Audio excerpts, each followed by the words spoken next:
Good evening. आप Pushpraj ji, you belongs to Jaipur. जी sir. आपने फिजिक्स में किया है। जी सर, फिजिक्स में ग्रेजुएशन किया है। आपकी हॉबी है पेंटिंग्स। जी सर। किस तरह की पेंटिंग बनाते हैं? सर मैं मेजरली ऑयल पेंटिंग करना पसंद करता हूँ सर। वाह, क्या बात है। कौन सी क्या बनाया आपने? कुछ खास बनाया है क्या कभी?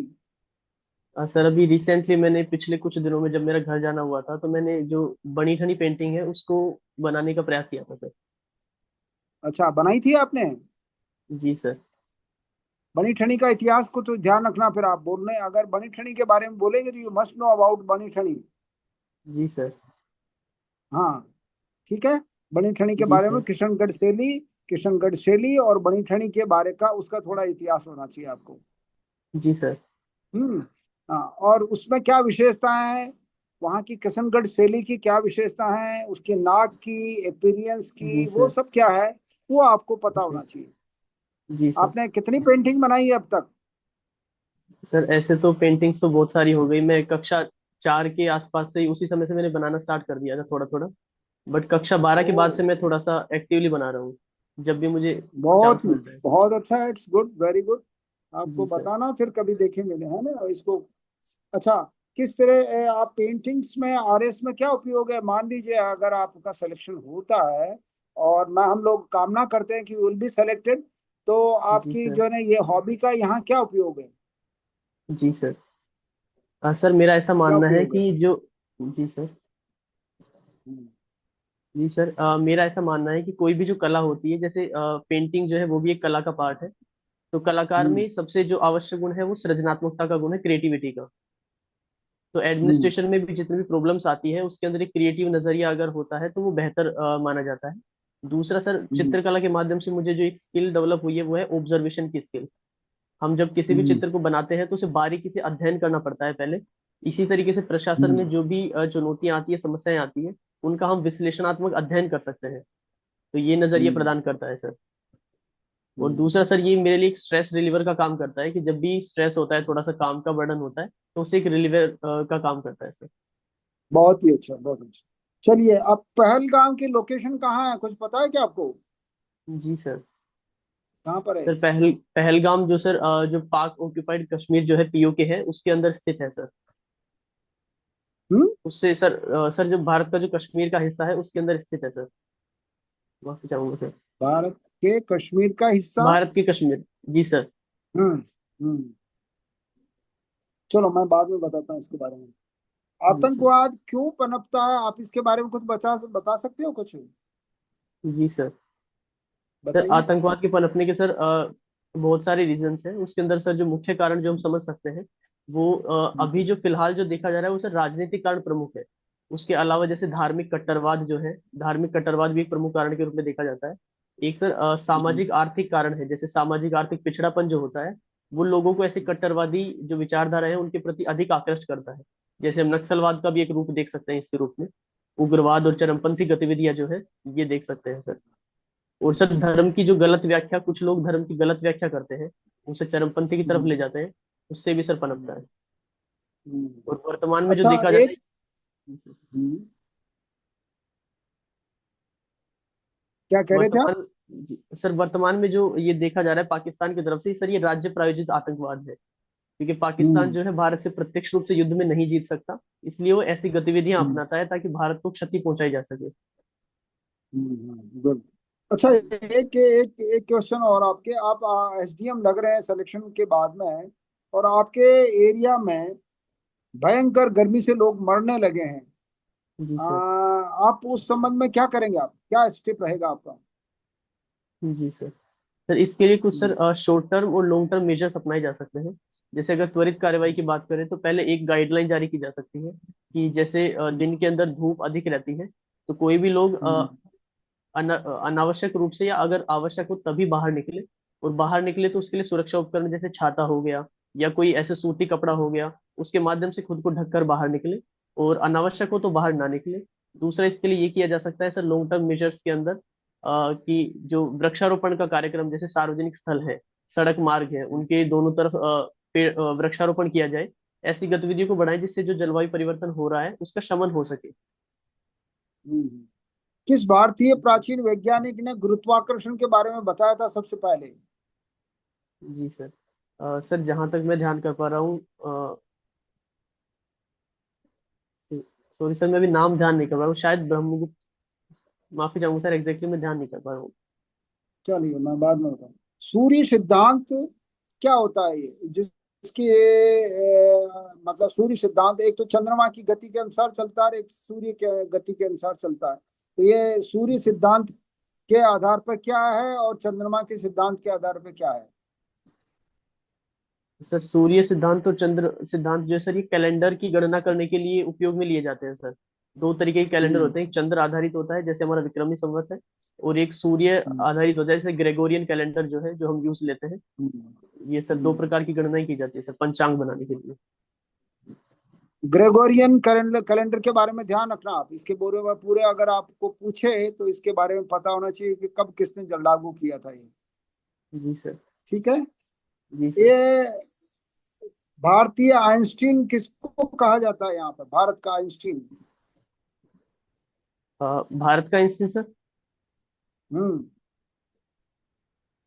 सॉरी सर, मैं अभी एग्जैक्टली रिकॉल नहीं कर पा रहा हूँ। चलिए, पृथ्वी गोल है और जी सर। ये जो है सबसे पहले भारतीय किस भारतीय ने कही थी ये? सर भारत के वैज्ञानिक थे सर आर्यभट्ट, उन्होंने कही थी सर। अच्छा, जी किसने सर। ये बताया था कि चंद्र ग्रहण और सूर्य ग्रहण ये पृथ्वी के बीच में आने से होता है? सर ये भी सर जो भारत के खगोल शास्त्री रहे थे और गणितज्ञ रहे थे आर्यभट्ट जी, उन्होंने ही बताया था सर। अच्छा, आप अगर आपकी पेंटिंग बिकती है, मान जी लीजिए सर। आप इसमें जॉब के साथ साथ ये काम करते हो कभी, तो जी सर। आपको जो है इसकी जो है सैलरी, आप उसका कुछ पैसा मिलता है, तो आप क्या करेंगे उसमें? आपको मतलब शो किस तरह से करेंगे इसको? जैसे आपकी 1 लाख में पेंटिंग बिकी है जी सर। और आप अर्निंग आपके जो है 80,000 आपकी फर्स्ट टर्म में आपको जो है 1 लाख मिल रही है, तो व्हाट जी will sir. You do? Sir इसके लिए सर मेरी जानकारी जहाँ तक है तो हमें वेतन के अतिरिक्त, सेवा के जो वेतन मिलता है उसके अतिरिक्त कुछ भी अगर हमें लाभ कमाते हैं तो उसका जो भी हम्म। टैक्स के फॉर्म में जो भी पैसा होता है वो सरकार को चुकाना होता है सर। हम्म। चलिए मैं आपका रिव्यू भी कर लेता हूँ। एक तो ये भारतीय किस रूप में लिखते हैं, किस लिए लिखते हैं, ये आप ध्यान रखना कि क्यों लिखा जाता है भारतीय। ये आपका सरनेम है, किस तरह से है ये, या किसी का उपनेम है, ये वैसे बनाया हुआ है? सर वैसे ही सर मेरा पूरा नाम है सर, ये पुष्पराज भारती। अच्छा। हाँ, पर जी लेकिन ये सर। वाई यूज से भारतीय क्यों कहते हैं, ये आपको ध्यान रखना है ना। ठीक है सर। इसके बारे में स्टडी कर लेना।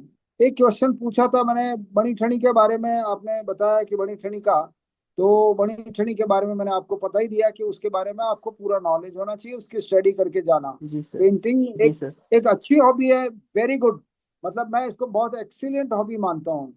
तो जी सर। इसके बारे में you must know about this thing, कि ये पूरी किशनगढ़ शैली की क्या विशेषता है, उस बनी ठनी जी सर। कौन थी, ये कब क्या किस कब का जो है ना ये वाकया है, और अभी जो है ना इसकी क्या आज की डेट में इसकी क्या इम्पोर्टेंस है, वहां पर कितना इसका सेल होता है, ये सब चीजें आपको पता होना चाहिए। जी सर। पहलगांव की लोकेशन कश्मीर में बता रहे हो आप, लेकिन ये जी सर। बिल्कुल बॉर्डर एरिया से लगा हुआ है। ये जी आपको सर। ध्यान रखना पड़ेगा कि ये कश्मीर के बॉर्डर एरिया, और एक तरफ बीच में पहाड़ी है, उसके एक तरफ जो है ना इंडिया का पहलगांव है और दूसरी तरफ जो है ना पाकिस्तान है।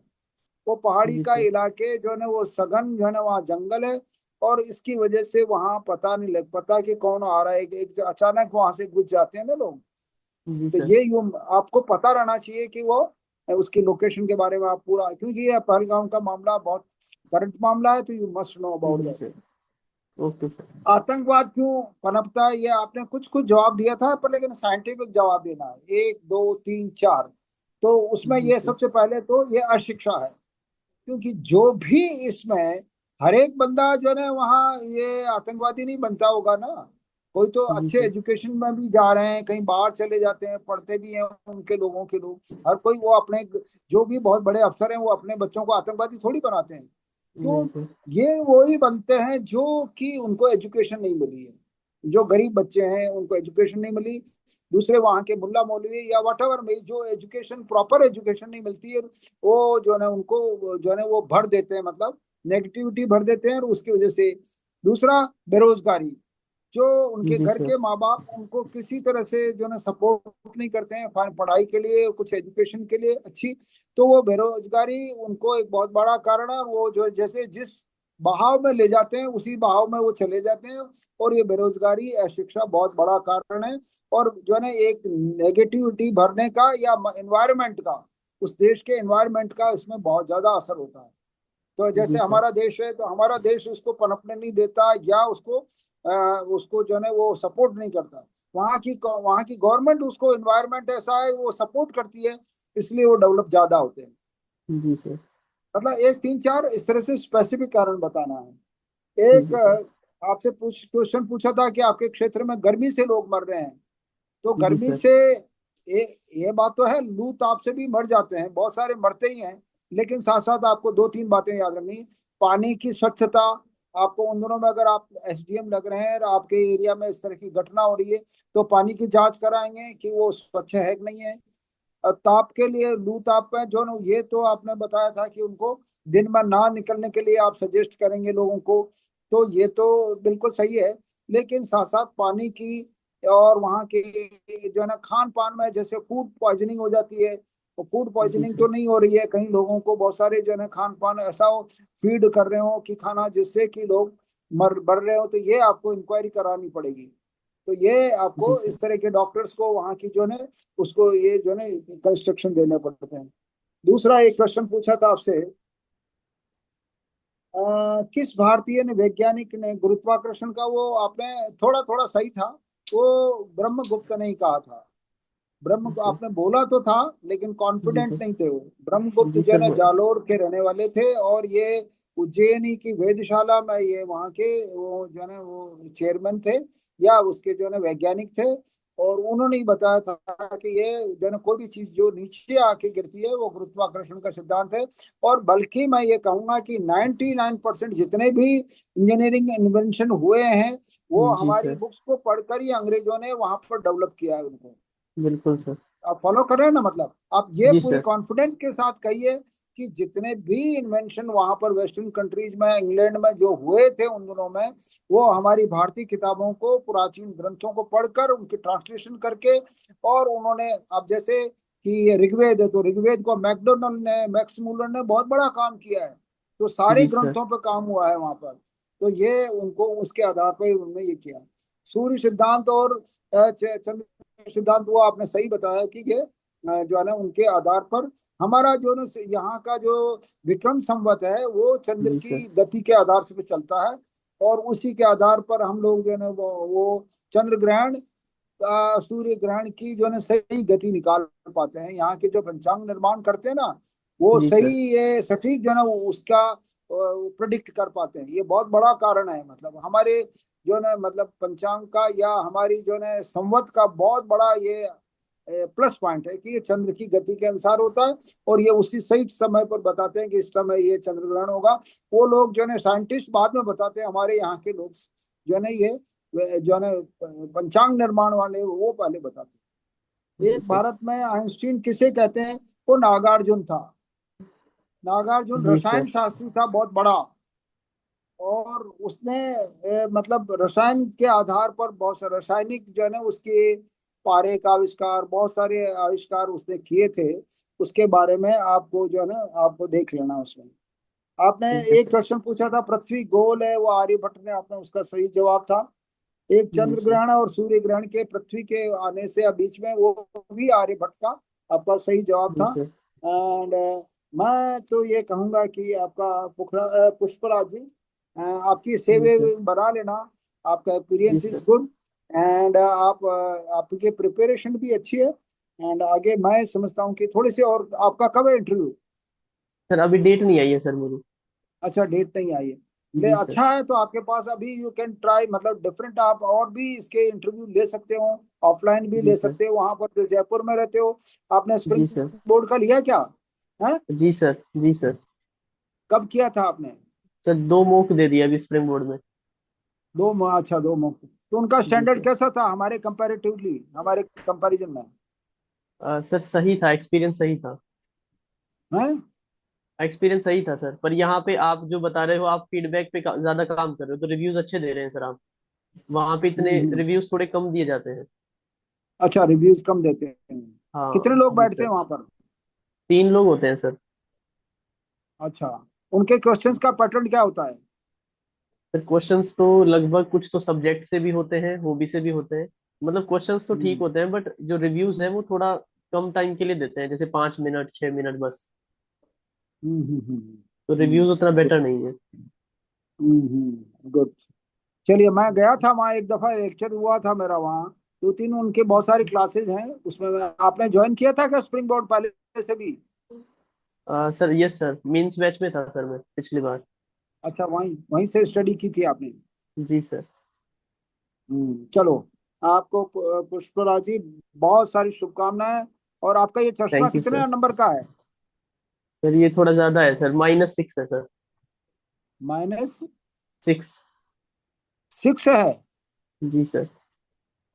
ये चश्मा थोड़ा मोटा सा लग रहा है। आप इसको आपको थोड़ा सा दूसरा स्पेक्स पहन सकते हो, पतला वाला जो ग्लास है ना। हाँ आप कैरेट सर का ये जूस लिया करो, एक तो कैरेट का जूस आती है ना, अभी भी आ रही है कैरेट दूसरी वाली।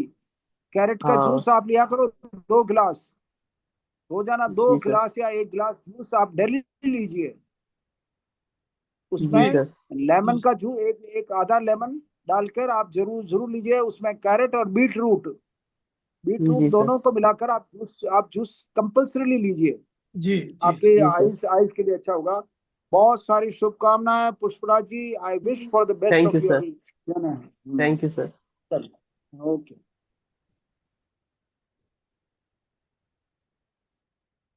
पुष्पराज, जी सर। सुन पा रहे हैं आप मुझे? जी सर। अभी बहुत सारे कैंडिडेट्स के हमने इंटरव्यू लिए, बहुत अच्छे अच्छे कैंडिडेट्स आए हैं सभी। हम जी सर। आपको आरएस क्यों चूज करें? बाकी जी सर। सबसे क्या अलग है आप में? जी सर। सर मेरा ऐसा मानना है कि जो कोई भी सिविल सेवक होता है सर, उसके अंदर जो भी गुण आवश्यक होते हैं उन गुणों को मैं अपने अंदर देख पाता हूँ। जैसे प्रथम गुण जो मैं मानता हूँ, सर मैं अपने आप को एक सहिष्णु व्यक्ति के रूप में देखता हूँ सर। इससे मुझे लाभ यह होगा कि मैं जो भी मेरे सहयोगी होंगे, उनके जितने भी विचार हैं सर, मैं उनका एक तो सम्मान कर पाऊंगा और धैर्यपूर्वक उनके विचारों को सुन पाऊंगा। इससे सर एक टीम भावना विकसित होगी और टीम भावना के साथ में कार्य कर पाऊंगा सर। दूसरा सर, वंचित वर्गों के प्रति और जो कमजोर वर्ग है उनके प्रति सर मैं संवेदनशील दृष्टिकोण रखता हूँ। जो प्रशासन का जो उद्देश्य है लोक कल्याण, कहीं ना कहीं उसे साकार करने में महत्वपूर्ण साबित होगा। एक सर, मेरी ये खूबी है कि अगर मुझे कोई भी टास्क दिया जाता है, तो मैं उसे पूरी ईमानदारी और 100% डेडिकेशन के साथ कंप्लीट कर सकता हूँ सर। और दूसरा सर एक ये है कि मैं डिसिप्लिन होकर कार्य कर पाता हूँ और टाइम का पंक्चुअल व्यक्ति हूँ सर। गुड। मुझे बताइए कि भारत में प्रशासन में इतना भ्रष्टाचार क्यों है? जी सर। सर प्रशासन में भ्रष्टाचार के सर कई कारण हैं सर। अगर मैं प्रमुख कारण की बात करूं, तो एक तो महत्वपूर्ण कारण ये है कि सर जो समाज है, समाज में सर इसका सामाजिक कारण महत्वपूर्ण है कि समाज में भ्रष्टाचार की स्वीकार्यता देखने को मिलती है। कि जो भी लोग भ्रष्टाचार करते हैं उनके प्रति नकारात्मक अभिवृत्ति नहीं है। इसके अतिरिक्त अगर प्रशासनिक कारणों की बात करें, तो प्रशासनिक कार्य प्रणाली जो है उसमें जटिलता देखने को मिलती है। एक लाल फीताशाही भी सर इसका प्रमुख कारण है। दूसरा, एक विवेकाधीन शक्तियां जो है लोक सेवकों को, वो थोड़ी अधिक मात्रा में दी जाती है, जिनके कारण उनकी जवाबदेहिता जो है वो कम है। और एक सर, भ्रष्टाचार के निवारण के लिए जो जितने भी कानून बनाए गए हैं, जैसे प्रिवेंशन ऑफ करप्शन एक्ट है, इनका इनमें सर सख्त अनुपालन सुनिश्चित नहीं हो पाता इनका। और जो सजा का प्रावधान है वो भी थोड़ा कम है सर। अच्छा, कितना है भ्रष्टाचार भारत में? कोई रिपोर्ट इंडेक्स कुछ ऐसा आता है क्या जिससे हमें पता चले कि भारत में भ्रष्टाचार कम है, मध्यम स्थिति में है जी या सर। बहुत ज्यादा है? जी सर। सर एक अंतर्राष्ट्रीय संस्था है, एनजीओ है, ट्रांसपेरेंसी इंटरनेशनल। वो करप्शन परसेप्शन इंडेक्स निकालती है। जी सर, उसमें क्या इसके आधार रैंक पर आती अगर है हम, भारत की? जी सर, सर अभी भारत की? एग्जैक्टली exactly मैं श्योर तो नहीं हूँ, बट जहां तक मैं ध्यान कर पा रहा हूँ 97th रैंक रही है सर अभी भारत की। जी सर। ओके, तो इससे 97 रैंक से क्या पता चलता है? और सर इससे पिछली बार जितनी रैंक थी भारत की, ये रैंक थोड़ी सी गिरी है पिछली बार की तुलना में। तो ठीक है। इससे सर क्यों, स्थिति तो ऐसा क्या खराब ही रीजन है। रहा, गिरने का रीजन क्या रहा है? सर गिरने का रीजन वही सब रीजन है सर जो भ्रष्टाचार के हमें देखने को मिलते हैं, कि सर मेन जो पारदर्शिता और जवाबदेहिता जो है, इन दो मूल्यों की कहीं ना कहीं कमी देखने को मिलती है। पिछले 1 साल में भारत में इन मूल्यों की कमी हुई है? सर मेरे हिसाब से अगर देखा जाए तो कुछ तो इनके सर और भी अन्य रीजंस होते हैं, परंतु हम देखें तो पारदर्शिता के लिए बहुत कार्य किए जा रहे हैं भारत सरकार के द्वारा। जैसे ई गवर्नेंस को प्रमोट करना, इसके लिए हम्म। विविध स्तरों पर कार्य किए जा रहे हैं सर। एक हंगर इंडेक्स आता है, उसमें भी भारत की रैंक बहुत पीछे है। उसका क्या जी रीजन? सर। इतना पीछे कैसे आ रहा है भारत? जी सर। सर अगर हम स्थिति जो भारत की है इस संदर्भ में इसकी बात करें तो सर भारत की एक तो जनसंख्या जो है वो अत्यधिक विशाल जनसंख्या है सर। और गरीबी गरीबी और बेरोजगारी की स्थिति देखें तो ये भी अधिक देखने को मिलती है, जिसके कारण कुपोषण की समस्या देखने को मिलती है सर। ओके। ऐसा नहीं लगता जी है सर। कई बार जो है कि इस रिपोर्ट में भी कई बार गलत तथ्यों के आधार पर या बहुत कम सैंपल के आधार पर ये सारे रैंक बना दी जाती है? जी सर बिल्कुल सर, ऐसा जैसे भारत सरकार का जो तर्क है रिपोर्ट आने के पश्चात, ये तर्क भी है कि ये जो सैंपल लेते हैं वो बहुत ही छोटा सैंपल होता है, और उसके आधार पर जनरलाइज करके सर ये कुछ तथ्य निकाले जाते हैं। तो सर जो पैरामीटर जो है उनमें सर इम्प्रूवमेंट की आवश्यकता है सर। एक आरएस अधिकारी के रूप में जनहित का क्या अर्थ है आपके लिए? जी सर। सर जनहित की बात मैं करूं तो जनहित सर लोक कल्याण को सुनिश्चित करता है। इसके अंदर जो दृष्टिकोण है वो समावेशिता का दृष्टिकोण होना चाहिए, ताकि समाज के जो जितने भी लोग हैं, न केवल बहुसंख्यक बल्कि अल्पसंख्यक लोग और समाज के जो वंचित कमजोर तबके के लोग हैं, सभी को सरकारी योजनाओं का लाभ जो है सर समान रूप से मुहैया होना चाहिए। सभी की आर्थिक प्रगति होनी चाहिए। शिक्षा स्वास्थ्य जैसी सुविधाएं जो है सर सभी के लिए समान रूप से उपलब्ध होनी चाहिए। जी आपको सर। क्या लगता है अभी राजस्थान में सबसे गंभीर प्रशासनिक समस्या क्या है? किससे जूझ रहे हैं प्रशासन में? जी सर। सर प्रशासनिक समस्याओं की बात करें तो मेरे हिसाब से सर एक तो भ्रष्टाचार की समस्या है, वो सभी जगह व्याप्त है। इसको कम करने की आवश्यकता है। दूसरी सर जो सबसे मुख्य समस्या मैं कहूंगा वो ये है कि नीतियों के स्तर पर तो बहुत काम किया जा रहा है, जैसे नवीन नीतियां भी लाई जाती है, परंतु इनका जो इम्प्लीमेंटेशन है, इम्प्लीमेंटेशन को लेकर प्रॉब्लम्स देखी जाती है सर, कि ग्रास रूट लेवल तक उनका फायदा जो वास्तविक लाभार्थी है वहां तक पर्याप्त रूप से पहुंच नहीं पाता है। जैसे अभी हालिया कुछ मामले भी सामने आए हैं, जैसे आरजीएचएस स्कीम है, तो इनके अंदर जैसे फर्जीवाड़े की समस्या देखने को मिलती है। तो सर जो इम्प्लीमेंटेशन जो है वहां पे काम करने की जरूरत है। ओके। अच्छा, आप जयपुर जिले से बिलोंग करते हैं? जी सर। जयपुर जिले की तीन कोई बड़ी समस्याएं आज जो आपको लगती है? जी सर। सर जयपुर जो है एक तो राजस्थान की राजधानी है, और दूसरा सर सबसे बड़ा शहर है राजस्थान का। इसके कारण शहरीकरण से संबंधित कुछ चुनौतियां हैं। जैसे अगर हम देखें तो सबसे बड़ी प्रॉब्लम ट्रैफिक कंजेशन की प्रॉब्लम है सर। दूसरा एक जयपुर में जैसे जो जयपुर का परकोटा है, यानी जो हेरिटेज साइट्स जो है जयपुर की, जयपुर के आर्थिक विकास के साथ साथ हेरिटेज को प्रिजर्व करने की आवश्यकता है सर, ये भी देखता हूँ मैं। एक सर स्लम पॉपुलेशन की समस्या है। इनके अतिरिक्त शहरीकरण की अतिरिक्त समस्याएं देखें तो सर एक जैसे महिला साक्षरता जो है वो भी सर बहुत कम है, जैसे 64% ही साक्षरता है। और सर पेयजल की समस्या जो है सर राजस्थान में सभी जगह है, और जयपुर में भी पेयजल की समस्या है सर। ओके। अभी उपखंड कितने हैं जयपुर जिले में? सर अगर उपखंडों की बात करूँ तो जहां तक मैं ध्यान कर पा रहा हूँ 16 है सर। और तहसील कितनी है? सर तहसील 13 तहसील है सर। उपखंड 16 है और तहसील 13 ही है। सर सॉरी सर, एग्जैक्टली मैं डेटा अभी नए जिले बनने के बाद सर रिकॉल नहीं कर पा रहा हूँ। अच्छा, कितने माफी जिले को टच चाहूंगा। करता है जयपुर जिला अभी? सर एग्जैक्ट संख्या तो ध्यान नहीं है, बट मैं नाम बता सकता हूँ सर। हम्म। सर जैसे अलवर जिला है, इसके अतिरिक्त अजमेर है, टोंक है, खैरकल तिजारा है। अ, सर ये नाम ध्यान कर पा रहा हूँ सर। चार चार जिलों को टच करता है। सॉरी सर, अभी मैं यही रिकॉल कर पा रहा हूँ। और शुभंकर क्या है जयपुर जिले का?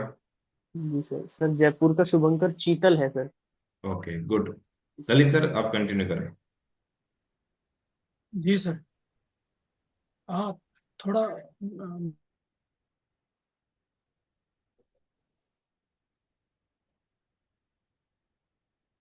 पुष्पराज, जी सर।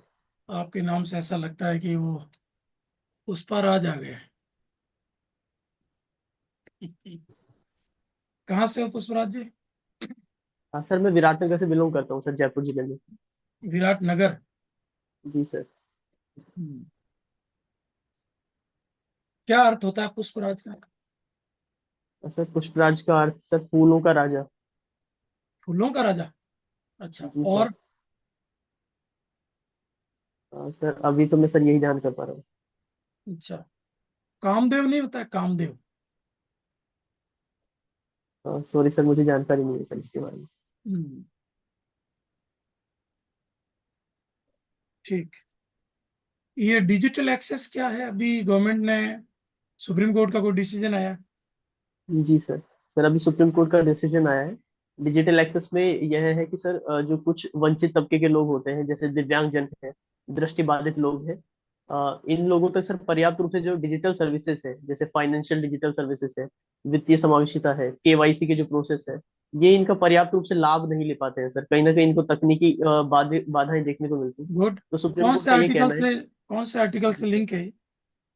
सर ये आर्टिकल 21 के तहत इसे मौलिक अधिकार का।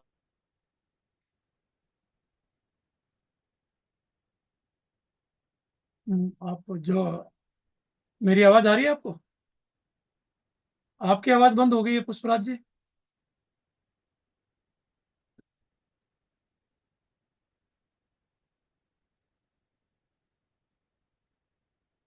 आवाज आ रही है क्या?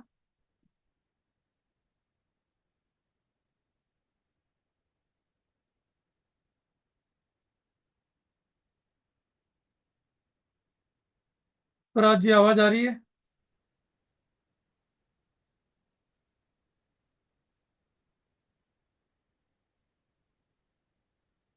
पुष्पराज जी। सर एक लास्ट कैंडिडेट है अपने साथ में, अमित। हाँ ठीक है। अमित को ज्वाइन करवा देता हूँ सर।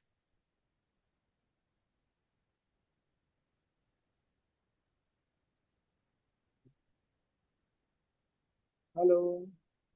जी सर, वो अमित कुमार को ज्वाइन करवा देता हूँ। हाँ हाँ। हाँ, ज्वाइन ज्वाइन करो अमित, ज्वाइन नहीं हो रहे हो आप? हाँ कर लो। ये लास्ट कैंडिडेट है सर, आप रिव्यू भी कर लीजिए। हाँ हाँ, नो नो प्रॉब्लम। जी। अच्छा, पुष्पराज आ गए हैं वापस। सर 2 मिनट में मैं इनका कंप्लीट कर लेता हूँ। हाँ हाँ ठीक है ठीक है, चलो। Hello hello. हाँ पुष्पराज। हेलो सर आवाज आ रही है? हाँ आ रही जी है। सर। जी। सर वाईफाई डिस्कनेक्ट हो गया था सर। कोई बात। Sorry sir. तो मैं आर्टिकल पूछ रहा था आपसे, आर्टिकल 21 से अटैच है? जी सर। इसके अलावा और कोई जी सर आर्टिकल? आर्टिकल 21 से। और कोई आर्टिकल? हाँ सर। जी सर। सर इसके अतिरिक्त आर्टिकल जो 14 है उसके अंदर इक्वेलिटी की बात की गई है सर, समानता की बात की गई है। उससे हम्म। भी हम इसे जोड़कर देख सकते हैं। ओके। आर्टिकल 21 जी ए सर। क्या है? सर आर्टिकल 21 ए जो है ये शिक्षा के अधिकार की बात करता है सर। शिक्षा को जैसे 6 से 14 वर्ष की जो आयु के जो बालक है उनको निशुल्क मुफ्त शिक्षा प्रदान करने की बात करता है सर। ठीक है, शिक्षा का अधिकार कॉन्स्टिट्यूशन में कहाँ कहाँ है? जी सर। सर अगर मूल अधिकार की बात करें तो आर्टिकल 21 ए के अंदर है जो ये बाद हम्म, में जोड़ा गया था। उससे पहले सर ये डीपीएसपी के अंदर था सर।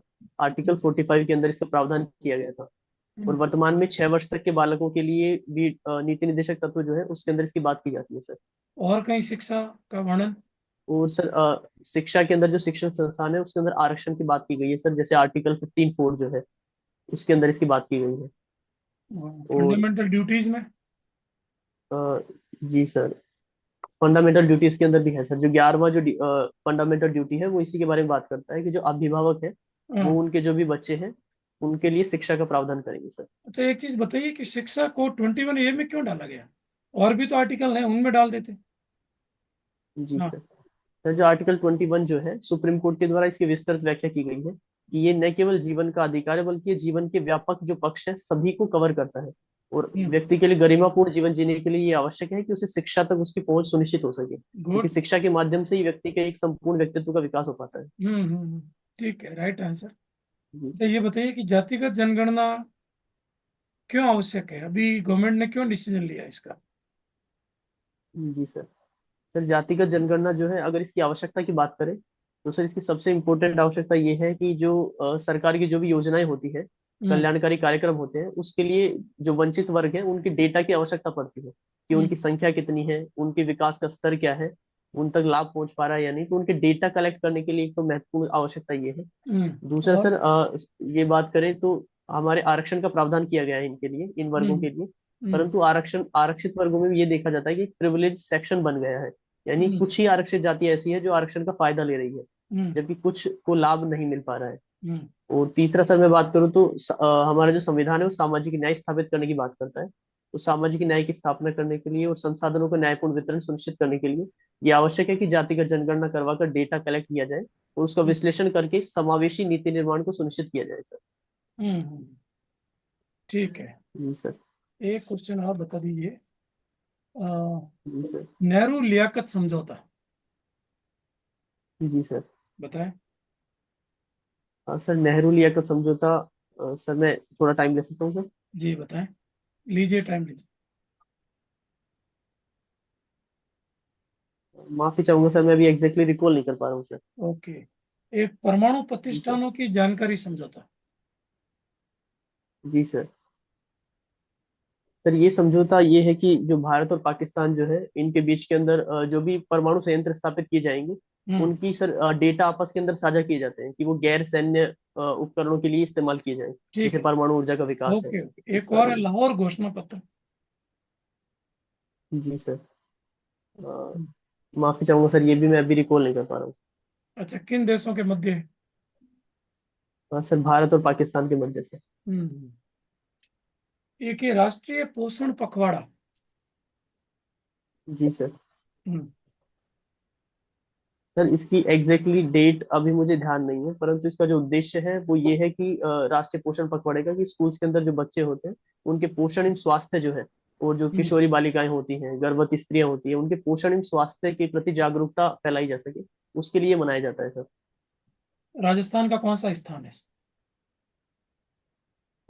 माफी चाहूंगा सर, मुझे इसके बारे में जानकारी नहीं ओके ठीक है, रिव्यू कर लेते हैं पुष्पराज जी आपका। देखें, है। जी सर।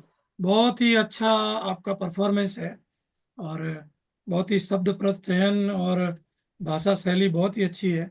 बहुत अच्छे उत्तर देते हैं, जी नॉलेज सर। पार्ट बहुत अच्छा है। और अच्छा करेंगे आप, क्योंकि करंट पे भी आपकी अच्छी पकड़ है कुछ चीज़ों को छोड़ के। बस थोड़ा सा मैं आप कुछ चीज़ें जी आपको सर। बता रहा हूँ कि जी आपका सर। जो भाषा शैली अच्छी है पर स्पीड तेज है, उत्तर तेजी से देते हैं। अच्छा। तो थोड़ा प्रयास करिए कि अच्छा। इसको थोड़ा, एक्चुअल में उत्तर तेजी से देना एक प्रशासक की जल्दबाजी दिखाता है, जो कि नहीं होना चाहिए। Okay sir. आपको हल्का सा पॉज ठीक है देना सर। है, 1 आध सेकंड का, 1 2 सेकंड का पॉज देके जी फिर सर। उत्तर दीजिए। इसके लिए सबसे अच्छा तरीका क्या है? Okay sir. मिरर प्रैक्टिस और अपना खुद का वीडियो बना लीजिए। ये 2 प्रैक्टिस से आप अच्छा कर जी लेंगे। सर। वैसे मैं वीडियो भेजूंगा आपको, पर इससे और अच्छा हो जाएगा। जी सर। एक थोड़ा हेयर स्टाइल ठीक है सर। पहले थोड़ा ट्रिम करवा लीजिए, बाल थोड़े हाँ। ज्यादा यूं, जी सर। हाँ, हाँ ये भी बड़े हो रखे हैं सर। इनको जी थोड़ा सर। सही करिए, शेविंग कर लीजिए। और उत्तर जी सर। आपके बड़े होते हैं, मतलब आप जब बोलते हो तो अच्छा। पैराग्राफ फॉर्म में लंबे उत्तर देते जाते हैं। अच्छा। इसके बजाय आप प्रयास करें कि पॉइंट फॉर्मेट में। Point to the point, 4 5 point उत्तर के बताइए और रुक जाइए वहीं।